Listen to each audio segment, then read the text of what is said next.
na época era uma grande novidade, né? Como você falou, o que é que havia basicamente? Havia alguns livros de memórias de generais de 64, né, que tinham escrito, tinha já a entrevista do Cordeiro também, do Mourão Filho, tinha algumas coisas que tinham escrito, basicamente de uma geração que eram já os generais em 64. Vários deles se desencantaram com os rumos do regime logo depois, mas não tinha fontes praticamente disponíveis sobre a geração que ascendeu no regime, principalmente os coronéis ali de 64, tenentes coronéis e coronéis, que você vai encontrar, né, 5, 10 anos depois, em posições muito importantes, vários deles criando o aparato repressivo. Fiuza de Castro criando o CIE, Brigadeiro Burnier criando o CISA, quer dizer, isso tudo criação ali, né, no finalzinho dos anos 60, 70. O Senimar é anterior, mas foi reestruturado, né, enfim, o COD, os DOI, essa coisa vai sendo gestada por uma geração que não é a geração dos generais 64. E também no processo de abertura, né, na transição, o que é que se sabia? Que teve disputas no interior do regime. Mas era um mundo muito opaco, vamos dizer assim, para o pesquisador, por um lado. Quer pela falta de fontes, quer pelo distanciamento, vamos dizer, ideológico em relação ao tema. Então, não tenho dúvida que naquela época, a maior parte do meio acadêmico era algo meio poluidor do ponto de vista simbólico você lidar com militares. Não escrever distanciado, criticando o regime e tal, isso tudo bem, mas você interagir, entrevistar, então teve, quer dizer, não teve uma reação grande, pode parecer, mas teve colegas que falaram, mas como é que vocês vão entrevistar essa gente? Eles vão mentir, quer dizer, como se enfim, mentir ou não mentir, primeiro fosse, né, exclusividade ou não de algum grupo social, e também como se você não aprendesse eventualmente com as mentiras, ou silêncios, ou enfim, recuos, mas tinha sem dúvida essa resistência ideológica ao tema e à abordagem, né, de militares. Basta ver, se você olhar, vamos dizer, os trabalhos apresentados em Ampox, Sampu, o grande tema da moda era a história dos vencidos. Tinha começado nos anos 80, eu fiz um curso no Bennett, o José Luiz Werneck da Silva era o coordenador. Nossa, era um auditório, pessoas pelo chão. Me lembro, Darcy Ribeiro dando uma aula, pessoas. A história dos vencidos, história contra apelo, de baixo para cima, né, esse tipo de coisa. E os movimentos sociais, a resistência, quer dizer, esse era o tema que você estudava. Então, gerava, por exemplo, uma quantidade enorme de estudos, né, sobre esses temas.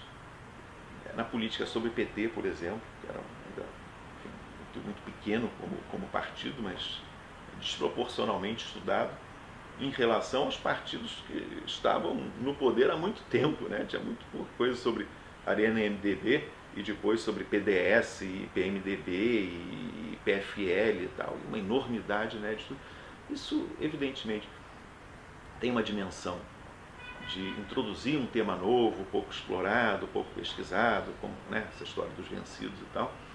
História oral entra também muito nesse viés, né, de uma história de baixo para cima, mas também tem um certo desequilíbrio causado pela afinidade pessoal, ideológica. Então é muito legal você fazer uma entrevista, né, com um personagem, com um tema, com uma categoria social que você acha legal, se emociona, né? Termina a entrevista abraçado, chorando de emoção.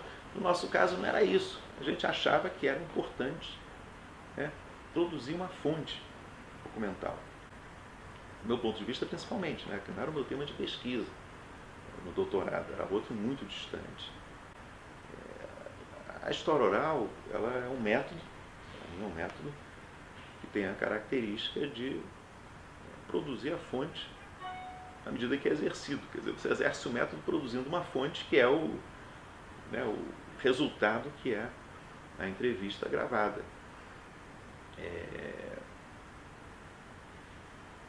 E no caso aqui do CPDOC, o Glaucio e a Celina tinham essa perspectiva de escrever um livro sobre o regime, né?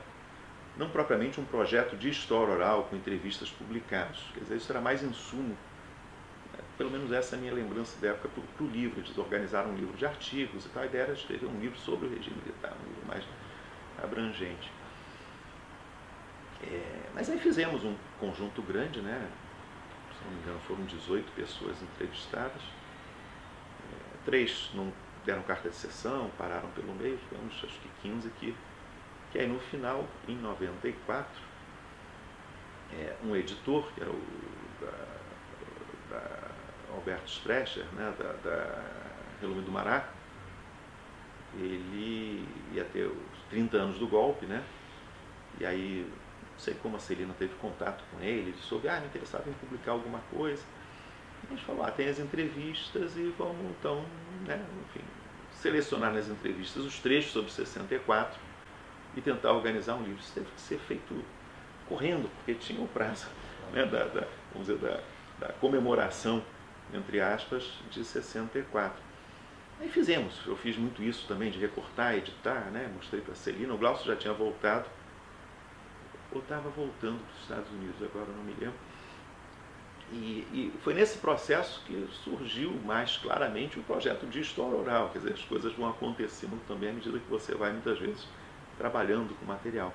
E aí já surgiu a ideia de, hoje a gente faz mais 2 livros, então, os temas principais dessa memória militar. Né? O golpe, então tem Visões do Golpe, que é sobre 64, que foi feito e teve muito sucesso de venda e de imprensa, saiu matéria em todos os jornais, aquela coisa toda. O editor ficou muito animado, quero mais, né? A gente fez o segundo, que era sobre a repressão, os anos de chumbo. Também teve muito impacto, principalmente pelo tema, né? A primeira página dos jornais e tal.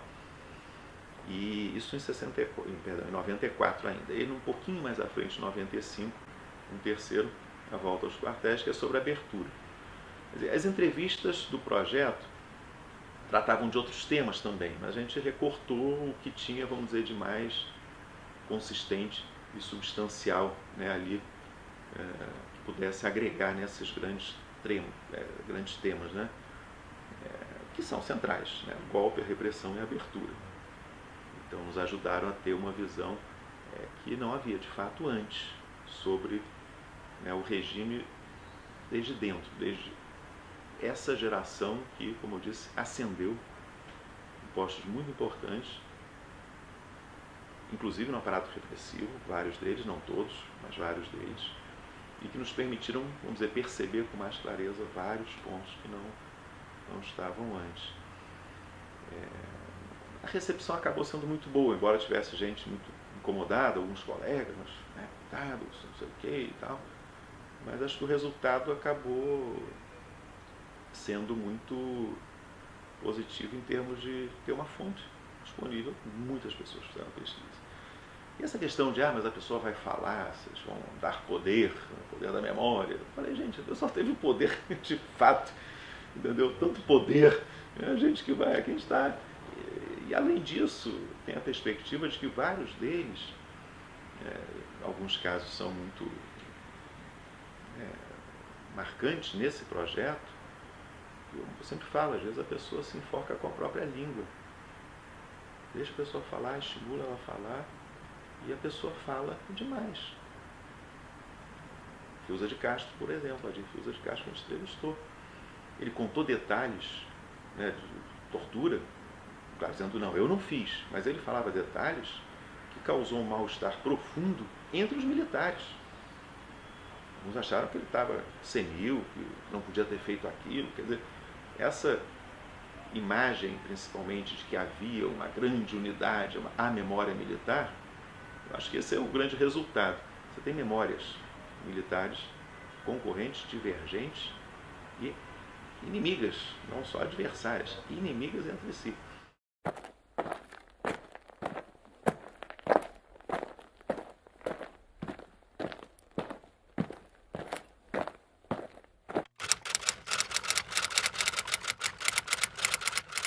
Todo interrogatório é monitorado, não só visualmente através daquele espelho falso, como por meio de escuta dentro da sala de interrogatório e às vezes do lado de fora, com 2, 3 ouvindo, monitorando e pensando.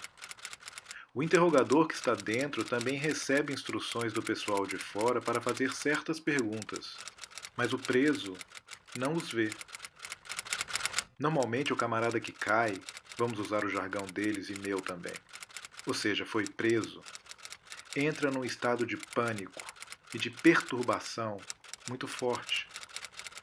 Só aqueles mais estruturados, mais seguros, é que mantêm o domínio de si mesmos. O restante, vamos dizer, 90%, a primeira coisa que faz é ter uma disenteria brutal, de escorrer pelas pernas abaixo. Eu acreditava que para as informações imediatas era preciso uma certa dose, pelo menos, de tortura psicológica, como sugeriam. Botar o sujeito numa cela com uma cobra. A tortura não é física, não deixa marca nenhuma. É uma tortura psicológica.